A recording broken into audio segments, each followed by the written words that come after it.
calling the New York State Justice Center hotline. All calls are recorded and may be monitored for quality assurance. This is Keisha. Are you calling to report an incident? Yes, I'm calling to report an incident on my dental practice. Okay. Does this incident require 911 emergency services at this time? No. Has law enforcement been contacted about the incident? No. Can I start off by getting your full legal name and date of birth? Yes, my name is Brian Dunn, February 13th, 1970. And can I have the spelling of your name, Brian, first and last? B-R-I-A-N, Dunn, D-U-N-N. And your date of birth was 2/13/70, correct? Yes. Have you called the Justice Center before? Yes. You have? Okay, let me just check for your contact in our system quickly. Okay. Is there a number that you can give me to reach you, for to be reached at? Yes. And is this a home, cell, or work? This is my cell phone number. And is there an alternate number you can provide?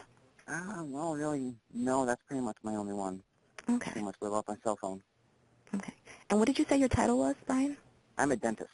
Dentist. I perform cleanings for people. I contract with OPWD. Okay. And what's the name of the agency that you work for? Oh no, I'm a dentist, and I contract with OPWD, and they bring patients over for me to work with. Okay. And where is your dentist office located? The address? Okay. And where did the incident occur? It occurred on Friday at 3:30 p.m. That's when it occurred, Friday? And what date was that? That is January 8th, January 8th. 2016. And you said at 3:30 p.m.? Yes. And did you witness the incident? Yes. And where did it occur at? It occurred at my dental practice. Okay. Did it occur in an exam room, office, waiting room? It occurred in the waiting room, Waiting mostly, yeah. Okay. And you stated that you're contracted through OPWDD? Yes. And so the incident involves one of their service recipients? Yes. Okay. And what's the name of the service recipient? She's a patient of mine, Linda Carrington. The birth date is August 2nd, 1963. And what's the spelling of Linda's name, first and last? Linda, L-I-N-D-A. Carrington, C-A-R-R-I-N-G-T-O-N. Okay. And does Linda receive residential services? Does she live in an IRA or through OPWDD? Yes, she does. Yes, she does. Do you know the address of her IRA? I do. It's, Let me just plug some of this information into our system, okay? Okay. I'm going to search for her IRA in our system to make sure I have the correct provider. So bear with me one moment, okay? Okay. Is there staff involved in this incident? Yes. And the staff is from the IRA? Yes. It was her aide. Her aide? Do you know the staff's name? Mm-hmm. You know, I don't. She was tall female, black hair, thin build, but I don't have her name. I'd never seen her before. Okay. Okay, Brian, you can give me the details of the incident. Well, basically, Linda's been a patient of mine for over a year, and on Friday, she showed up for a cleaning with, like I said, the aide I hadn't seen before. She tends to get nervous before the cleaning, so sometimes the aide will go into the exam room with her beforehand. Before her cleaning, I saw her in the waiting room with the aide. She appeared to be crying, and the aide was not paying any attention to her. She just sort of looking at her cell phone. Now, I tend to be the only person who performs the cleaning since she's had issues with some of my staff in the past, so she only likes to have me performing the cleanings. So when I called her in, the aide was not with her to the exam room. Brian, can I stop you for a moment? Do we know if she's required to have the aide in the room with her, or is that they just do it because she normally is nervous? Do you know? It's mostly because she's nervous, but I don't know for sure if she's required to be there or not. Okay. Sorry, continue. So I called her in, And she was no longer crying, and she was calm, but I still decided to ask her about this aide, and she told me, I don't like her. She scares me and is always mean to me. I pressed her for details, but she declined to offer any, so I continued with the cleaning. After the cleaning, I walked her out to the waiting room, and the aide said, how did the crybaby do? And I said, no, she did great as always. And then they left. Later on in the evening, this is about,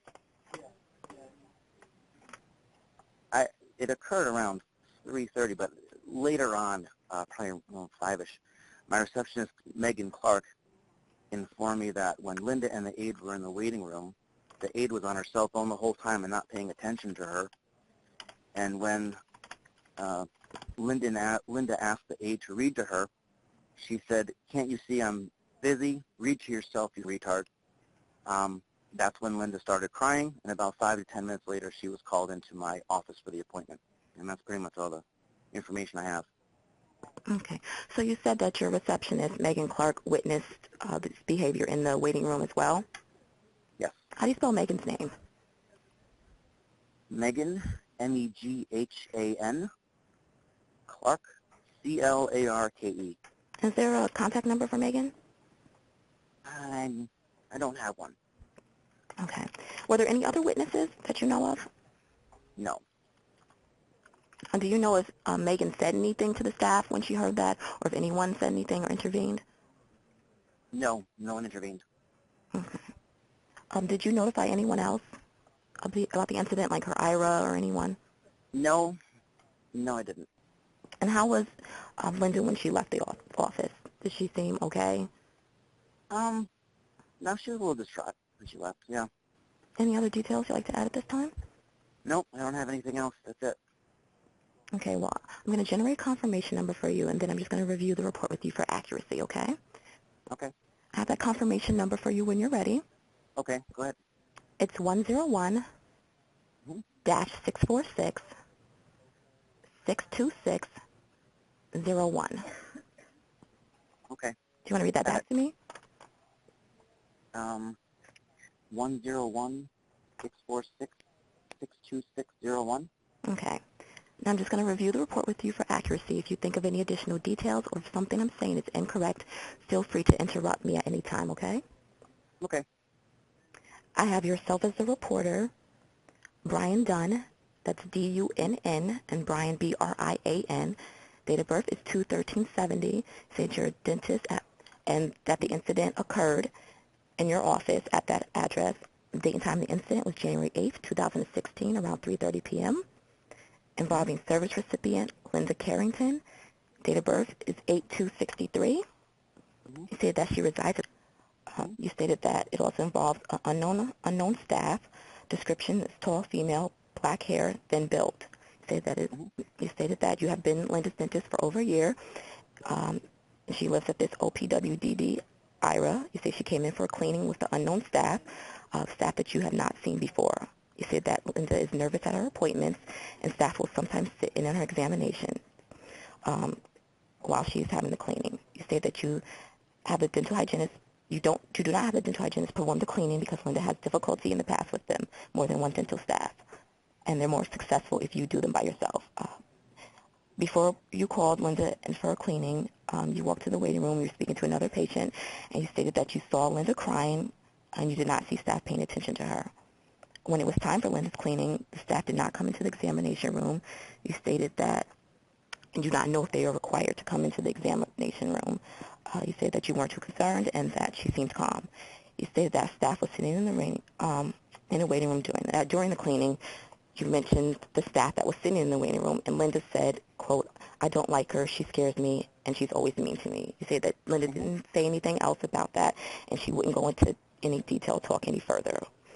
After the cleaning, you walked Linda to the waiting room, and staff said, how did the crybaby do? You said that you responded and stated that Linda is not a crybaby, and she did a great job as always. You said that you went to say goodbye to Linda, and later that afternoon, your receptionist, Megan Clark, that's M-E-G-H-A-N, Clark, C-L-A-R-K-E, and you said you don't know a phone number for her, came to you and stated that the staff that was in the waiting room was on their phone the whole entire time in the waiting room, and that they heard Linda asked the staff to read with her, and that the staff just said, "Can't you see I'm busy? Read to yourself." He said that this is when Linda started to cry. And then it was about 5 to 10 minutes later when you called Linda in for her appointment. He stated that you have no other information about this incident. Does that sound correct? That's correct. Are there any additional details you'd like to add at this time? No, that's it. Okay, you say that you've called us before. Do you understand how a confirmation number works? No, I don't. Okay. Well, the confirmation number, one, serves as a receipt for this report, and two, allows you to call and update this report if you think of any additional details pertaining to it. So if you think of any additional details, you can just give us a call back with your full legal name and that number, and you can add to this report. But that number is specific to you in this report, so no one else can use it. Okay? Okay. Is there anything else I can help you with today? No, that's it. Okay, well, thank you for calling the Justice Center. You have a good day. All right, thank you. You too. All right, bye-bye.